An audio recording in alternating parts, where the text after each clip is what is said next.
আসসালামু আলাইকুম। আজকে জুম্মার দিন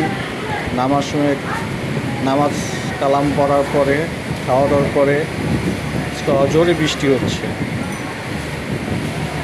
খুব শীতল বাতাস এবং রিমঝিম বৃষ্টি,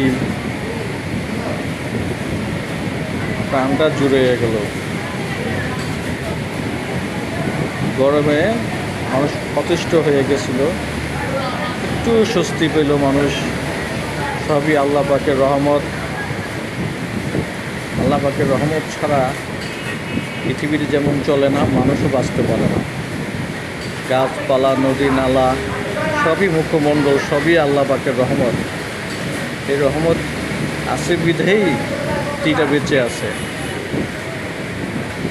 তাই সবাই